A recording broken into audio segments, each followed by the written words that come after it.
Welcome back to the Budget Camper Project, and today we're insulating this van for less than £150, and it's a job you can easily do yourself. This is the van and the insulation completed. I'm going to go back to the start and show you how I fitted it all, what items I used, and make sure you watch right to the end of the video because there's going to be the lists of the prices and where I got them from on the screen at the end. So this is what we've got. We have a couple of bags of the recycled plastic bottles. I've got this, which is acoustic foam. It's also useful for insulation, and I'm going to be using that on the roof and the side panels, and then I'm going to stuff the gaps with the recycled bottles. And to help it stick, we've got these stick pins. And then watch it, they are sharp as hell. These stick to the roof. I'm obviously going to have to make sure I've got some clear space. I might have to use some spray glue to make sure they stick, but they stick like that. You push the foam through them like that, and these push onto there, and then you bend that bit over and it holds it in place. I'm probably going to stick some spray glue to the roof as well. Then you peel this off. It is adhesive on the back.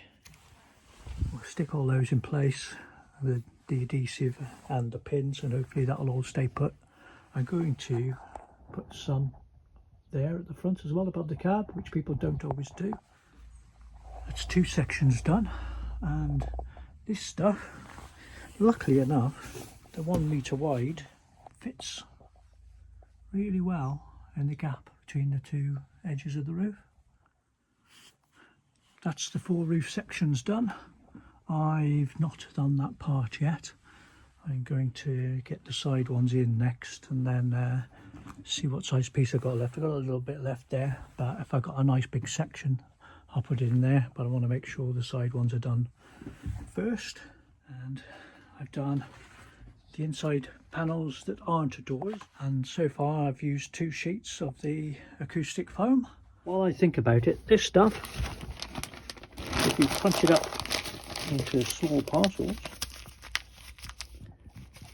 is quite good to use as a fire lighter if you've got an open fire or a log burn or whatever at home.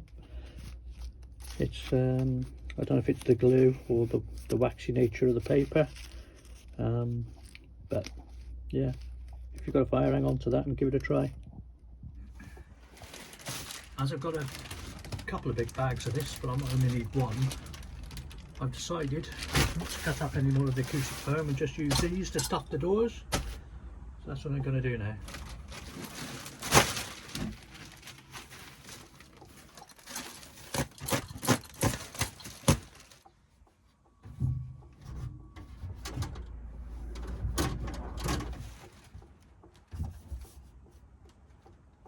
Some sections you might need to use a bit of glue on it just to hold it in place.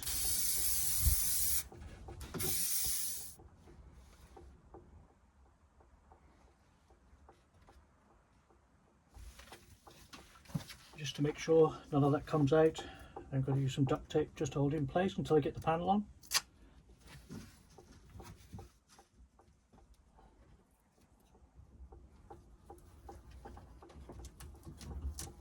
I've left this part open, unlike the other side, because here are the bolts that hold the sliding door rail on. So if there's ever any problem, they need to be able to be got at. Just put a little piece down by the light hole that can pull out easily.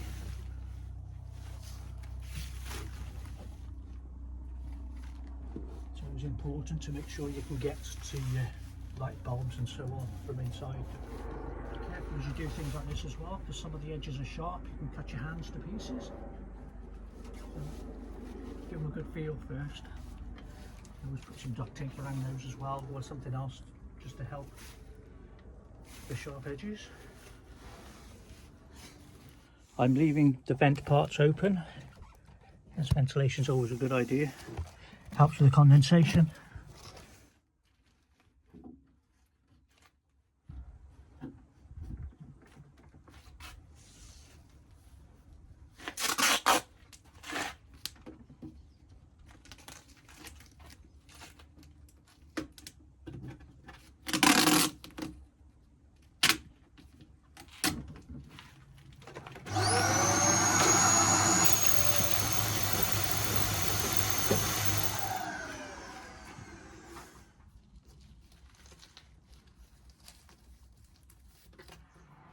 that's my insulation now all completed. I've used 2 sheets of the acoustic foam, 1 bag of the recycled bottle wool, and the floor insulation that was described in the previous video, but I'll add that onto the screen at the end now so you can see how much exactly I've spent.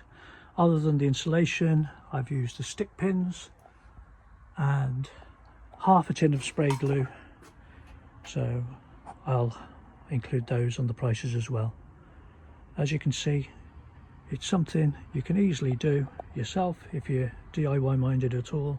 If not, pop us a message and I can always give you a quote. And I did insulate all the way in to above the cab as well. I just need to stick that all back in place. The next video will have the side panels going back on. I'll probably use cladding on the doors because they didn't have any, and I've got to make a decision on the roof panel, and then I'm going to make myself a bed frame so that I would be able to go out and camp in it straight away. Might have to do something about the windows though. Thank you for watching, and please tune in for the next one.